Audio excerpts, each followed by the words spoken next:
El libro del Apocalipsis es el libro, el último libro en entrar en el canon del Nuevo Testamento. Tardó como 400 años hasta que fue plenamente aceptado entre las iglesias para entrar al Nuevo Testamento por las dificultades que presenta su lectura. Si alguna vez os habéis acercado a él, sabéis que es un libro difícil, más complejo que el resto de libros que hay en el Nuevo Testamento, un poco más difícil de leer. Y tiene todo el vocabulario típico apocalíptico de la literatura apocalíptica, que era todo un género de la época. Existen más apocalipsis, pero que no están en la Biblia. Era todo un género que suscitó muchas controversias entre los judíos y los cristianos. Dentro del Apocalipsis y al principio, Juan tiene una visión, nos dice el texto, Juan, probablemente el apóstol del Señor Jesús, pero ya muy entrado en años, cuando empezó a caminar con Jesús, sería jovencito, y esto parece que sucede ya entre el año 90 y 100 después de Cristo, en un tiempo de una persecución iniciada por un emperador romano contra los cristianos. Los cristianos en un principio empezaron cayendo más o menos bien al imperio, pero luego las relaciones se complicaron. Y entonces Juan escribe, exiliado en la isla de Patmos, tiene una visión celestial donde Dios se dirige a él y le habla y le muestra lo que está viviendo y aquello que ha de ser todavía. Lo que ha de ser, aquello que vendrá, se lo muestra desde una perspectiva, digamos, celestial. Es como si pudiera poner una lupa y subir arriba y mirar desde arriba, desde lo alto, no desde el plano en que nosotros vemos la realidad, sino desde esa mirada celestial. Y justo el capítulo 4 que hemos leído hace unos instantes es donde Juan entra delante de la presencia del Señor y el Señor le dice: te voy a mostrar ahora las cosas que van a suceder. Y ahí hay un montón de capítulos y de relatos complejos de leer.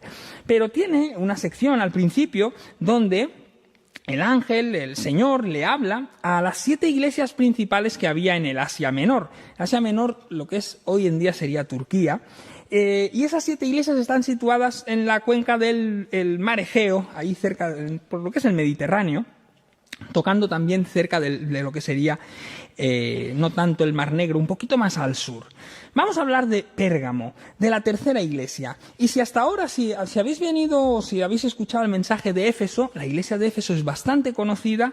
Probablemente alguna vez oíste aquello de: tengo contra ti que has perdido tu primer amor, que le dice el Señor a aquella iglesia, y es algo que nos suena mucho. Nos suena mucho la iglesia de la Odisea, la última, que no hemos llegado todavía, aquella iglesia que no era ni fría ni caliente. Nos sonaba Esmirna esta mañana, la iglesia perseguida de la que hablamos esta mañana. Pero, sed sinceros conmigo, la iglesia de Pérgamo no nos suena de nada. Nos suena poco. ¿Sabéis de qué iba? Es la tercera de las 7. Pero poco más sabemos. Una iglesia un poco desconocida. Así que vamos a hablar de ella y de lo que nos quiere sugerir. Pero pensando en esto, pensaba en la homeopatía. ¿Habéis oído hablar de la homeopatía? Hemos cambiado ahora de tercio totalmente. Los productos homeopáticos que están con un cierto auge o de moda. Así que la farmacia de mi pueblo, donde yo vivo, había una farmacia, la de toda la vida, enfrente del centro de salud, una farmacia que tenía un gran negocio montado allí porque estaba justo enfrente del centro de salud. Los abuelitos que van a buscar sus recetas, cuando salen de allí, pasan por aquella farmacia casi de forma obligatoria. Pues hace unos años se reinventó y ampliaron el espacio y montaron toda una sección de productos de medicina, pues más bien de tipo herbolario, de hierbas, medicina de homeopatía y otras cosas así. Y bueno, pues yo creo que con muy buen criterio el dueño de la farmacia con eso consiguió duplicar su negocio, ampliar personal, vender mucho más y seguramente pues ganar también mucho más dinero, que me imagino que en el fondo era era lo que estaba detrás, ¿no?, de todo aquel proyecto. Pero todo el tema de la medicina alternativa o de los productos, especialmente de la homeopatía, no sé si alguna vez habéis visto algún documental sobre esto. Yo sí, en cierta ocasión, vi un documental donde hay posiciones encontradas respecto a su uso. Hay personas que hablan sus maravillas, las 1000 maravillas que tienen los productos homeopáticos, mientras otras personas dicen que es puro placebo, que no sirve para nada. Si no sé de lo que sois, tampoco lo vamos a discutir eso esta tarde, porque no es nuestro tema. Pero más allá de que en algunas ocasiones algunos de estos productos tienen hierbas medicinales, cuyo uso está contrastado desde hace siglos, el fondo del debate sobre la homeopatía, concretamente, está en la disolución de algunos productos o de algunos principios activos que están tan diluidos que los detractores dicen esto no sirve para nada y no hace ya ningún efecto más nada, mientras que el que los alaban creen que sí que tiene efecto sobre las personas. ¿Por qué os hablo de homeopatía? Porque la Iglesia de Pérgamo, si nos habla de algo, es de no diluir nuestros principios en medio de la sociedad diferente en la que vivimos. De eso va la Iglesia de Pérgamo, de poder vivir contracorriente en un entorno hostil y diferente, en un entorno donde el ritmo de vida es totalmente distinto al que encarnan las iglesias de Jesús. Y para mí, la carta aborda un tema fundamental para la supervivencia de esta iglesia, pero también de todas las iglesias: el peligro de acomodarse a las corrientes del mundo en el que se vive. Por eso haremos un repaso de esta iglesia. ¿Qué dice el texto bíblico? Vamos a leerlo. Escribe al ángel, Apocalipsis 2, 12, Apocalipsis 2, del 12 al 17. Escribe al ángel de la iglesia de Pérgamo. El que tiene la espada de 2 filos dice esto: yo conozco tus obras y sé que vives allí donde está el trono de Satanás. A pesar de ello te mantienes fiel a mi nombre y no has negado mi fe. Ni siquiera cuando Antipas, mi testigo fiel, lo mataron entre vosotros, donde habita Satanás. Pero tengo unas pocas cosas contra ti, que tienes ahí a los que siguen la doctrina de Balaam, el que enseñaba a Balac a poner tropiezo a los hijos de Israel, a comer de lo ofrecido a los ídolos y a cometer inmoralidad sexual. Tienes también a quienes se aferran a la doctrina de los nicolaitas, la que yo aborrezco. Por tanto, arrepiéntete, pues si no, vendré pronto hasta ti y pelearé contra ellos con la espada de mi boca. El que tenga oídos, que oiga lo que el Espíritu dice a las iglesias. Al vencedor le daré a comer del maná escondido, y le daré una piedrecita blanca, y en la piedrecita un nombre nuevo escrito, el cual nadie conoce, sino el que lo recibe. ¡Qué mensaje tan críptico, así a priori, a la iglesia de Pérgamo! La ciudad de Pérgamo era una ciudad importante. La ciudad de Pérgamo estaba construida sobre una montaña, cerca de un río, cerca del cauce de un río. No era una ciudad costera como Esmirna o Éfeso, pero no por ello menos importante. Y es la ciudad más al norte de las 7 iglesias del Apocalipsis y estaba cerca de Tiatira. Era la capital del Asia Menor. El Asia Menor era una provincia del Imperio Romano, una provincia administrativa, y esta era la capital. Así que era, por tanto, aquella que se consideraba la ciudad principal. Le hacía la competencia a Éfeso o Esmirna, que a pesar de ser iglesias o ciudades, con un puerto, esta tenía ese privilegio de ser la capital de la zona, por lo cual también había especial influencia de todo lo que es la burocracia del Imperio Romano en aquel lugar. La ciudad de Pérgamo destacaba desde muchos siglos antes por su amor por la cultura helena, desde que los griegos pasaron por allí en los tiempos de Alejandro Magno. Algunos reyes de la ciudad importantes fueron importantes mecenas que patrocinaron grandes obras y acciones culturales para extender el helenismo en la ciudad. Por eso llegó a superar, como decía, a Éfeso o Esmirna, que eran muy importantes también.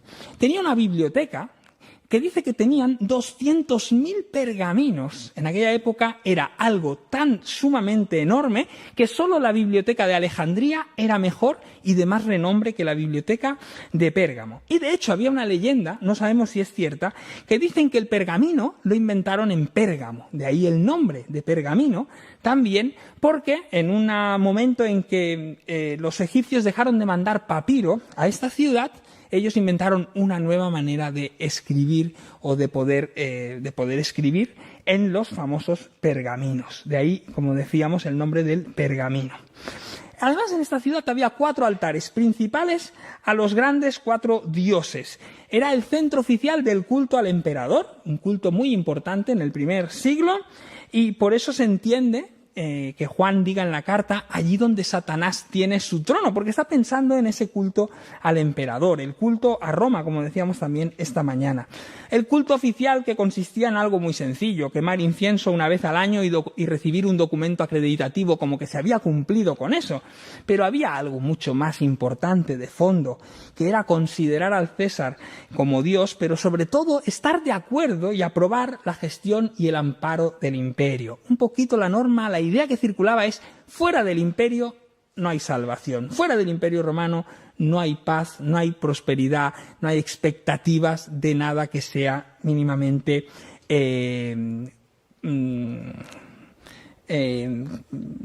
habitable, por decirlo así. Eran ellos o los bárbaros. ¿Qué sabemos de la iglesia que había allí?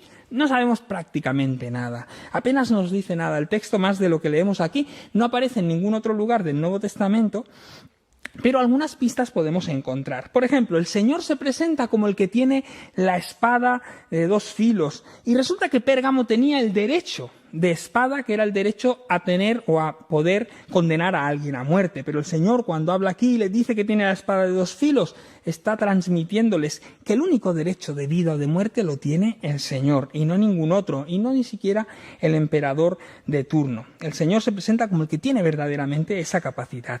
La carta nos habla de un mártir, del que desconocemos totalmente por la historia. No tenemos ningún dato de este Antipas. No, perdón, ahí me he colado, he ido demasiado rápido, me ha traicionado mi mente.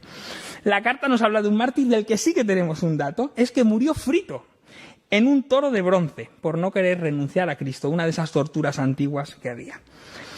Pero no sabemos tampoco de dónde creció esta iglesia, si la fundaron desde Éfeso, si fue alguna misión que envió Pablo, etcétera, etcétera. Lo que sabemos es que esta iglesia tenía un hándicap importante, y es que vivían en el centro mismo de la cultura helena y romana, con lo cual era muy difícil vivir una vida de fe en aquel lugar. Así que, ¿qué nos llama la atención o sobre qué nos habla la historia de esta carta? Nos habla de una iglesia que no ha negado la fe, como nos dice al principio, pero que tiene dentro de ellas quienes mantienen un coqueteo con el sistema de idolatría que se vive en su tiempo, quienes quieren de alguna manera intentar comulgar la fe cristiana con la vida que tenían antes en relación a los ídolos. Y todo eso ocurre en el lugar más difícil para ser creyentes. Sabéis, hoy en día, los que hayáis estudiado periodismo, probablemente, y alguno tenemos por aquí, el periodismo es una de las carreras, en el contexto actual, es una carrera difícil a veces para tener salidas profesionales, para encontrar o llegar a un trabajo como mínimo de periodista en una televisión, en un periódico, alguna cosa así. Así que algunos periodistas ejercen en otros lugares o en otro tipo de actividades. Y a veces también los horarios no son especialmente amables. Entre todos el colectivo de periodistas probablemente existe un colectivo dentro de ellos admirado o valorado, donde no hay tantos a lo mejor disponibles, que son los corresponsales de guerra, que hemos visto en algunos momentos y que se han hecho famosos en algunos momentos. Gente que va al lugar más difícil a intentar contar las noticias, donde a veces se pueden jugar la vida, como hemos visto en algún caso, y que ponen en riesgo su propia integridad cuando están cerca de esos lugares de combate, aunque intenten ser lugares seguros. Evidentemente hay muchos periodistas, pero no es probablemente lo mismo poder escribir una crónica del Real Madrid, Atlético de Madrid esta noche, que no me he olvidado que juega el Madrid, no es lo mismo escribir una crónica así, con todos nuestros respetos, que estar en medio del conflicto de Ucrania, intentando explicar lo que está pasando ahora mismo. No es lo mismo ser creyente en una aldea perdida en el Asia Menor, en aquella Turquía antigua, que ser creyente en el centro donde está toda la capital administrativa del Asia Menor, donde se celebra el culto al Imperio Romano. Y para aquellos creyentes de Pérgamo, para allí era realmente difícil poder ser creyente. Por eso, la iglesia de Pérgamo nos habla de lo difícil que es a veces ser creyente en ciertos contextos, de la vida contracorriente en contextos adversos. Hablábamos esta mañana del secularismo en el que nosotros vivimos. Nosotros no somos perseguidos en nuestro país por nuestra fe, pero sí que es cierto que una manera de entender el mundo, la vida, la fe o la no fe en nuestros contextos a veces hace difícil el vivir nuestra fe, por ese secularismo que a veces es bastante como muy duro se vive, ¿no? De alguna manera, no me viene la palabra exacta. Pues sucede también aquí, en Pérgamo, que esta iglesia nos habla, nos llama a reflexionar sobre no perder esa esencia de vivir una contracultura, una manera distinta de estar en el mundo, ir contracorriente, como muchas veces hemos hablado entre los cristianos. El mismo Señor Jesús nos enseñó que a veces hay que romper los esquemas y los prejuicios que están instalados en nuestras sociedades y nos desafió a ser sal y luz o a ser también como aquella porción de levadura escondida en el pan que transforma, en la masa que transforma toda la masa entera. Y nosotros vivimos en otro tipo de imperio, quizás no el romano, evidentemente, pero no por ello menos imperio. En el fondo se espera también de nosotros que seamos buenos ciudadanos y que adoremos a los dioses de turno, a los que toque en este tiempo. Vivimos con nuestras conciencias un poquito cauterizadas en ocasiones. A veces es fácil someterse al Dios de este tiempo y es fácil hacer nuestros sus principios. En el fondo se espera de nosotros que seamos buenos consumidores, buenos ciudadanos, que no pensemos demasiado, que nos dejemos o nos embobemos en nuestras redes sociales, en nuestras buenas series que hay en todas las plataformas que tenemos, que no le demos mucho a la cabeza y no pensemos en las injusticias que hay, en las cosas que el cristianismo podría arreglar, en vivir una vida realmente diferente. Pérgamo nos invita a hacer una revisión de los valores profundos que tenemos, de los valores profundos que gobiernan nuestros entornos, nuestros mundos, nuestras ciudades, y de cómo deberían de ser nuestros valores cristianos para cambiar ese mundo, para afectarlo, para transformarlo. ¿Cuál es el riesgo en medio de un lugar así? ¿Cuál era el riesgo en Pérgamo? Aquello que vemos aquí en esta doctrina que nos dice de una manera muy críptica: tengo unas pocas cosas contra ti. Tienes ahí a los que siguen la doctrina de Balaam, el que enseñaba a Balac a poner tropiezo a los hijos de Israel, a comer de lo sacrificado, de lo ofrecido a los ídolos y a cometer inmoralidad sexual. Y también tienes a quienes se aferran a la doctrina de los nicolaitas, la que yo aborrezco.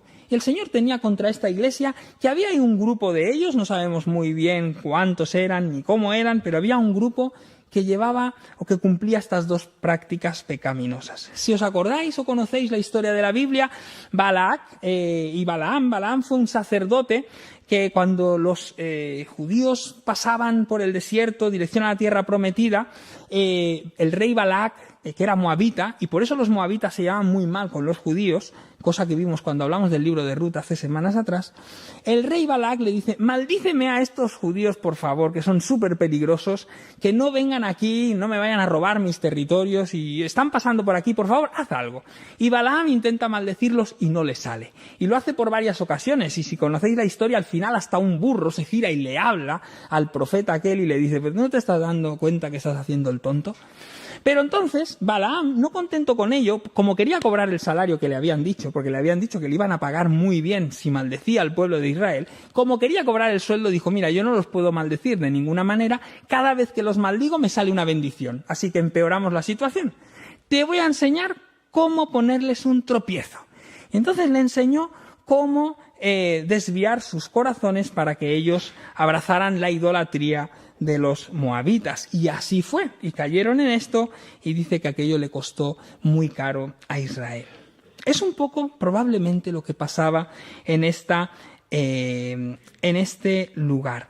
El acomodarse a lo que había alrededor y el hacer suya esa idolatría del momento. Esta mañana hablamos de Dietrich Bonhoeffer, teólogo alemán que murió en los campos de concentración y que era uno de los líderes de la iglesia confesante o resistente en la Alemania nazi. Pero hubo muchos teólogos, muchos pastores y muchas iglesias que cuando llegó el nazismo vieron en el nazismo la llegada del reino. Pensaron que estaba llegando el reino, que Jesús estaba trayendo el reino, y lo pensaron seguramente de todo corazón y de buen corazón, me imagino yo. Que fue eso. El problema es que aquella iglesia hubo un momento en que se dio cuenta de que estaba renunciando a sus principios y se estaba acomodando al culto del Estado o que el Estado les proponía. Y entonces, cuando quiso darse cuenta, era demasiado tarde y habían tenido que mirar hacia otro lado en demasiadas ocasiones. La pregunta que nos hace la iglesia de Pérgamo es: ¿En qué punto se puede dialogar con el mundo que nos rodea, con aquello con lo que vivimos, con los entornos en los que nos movemos?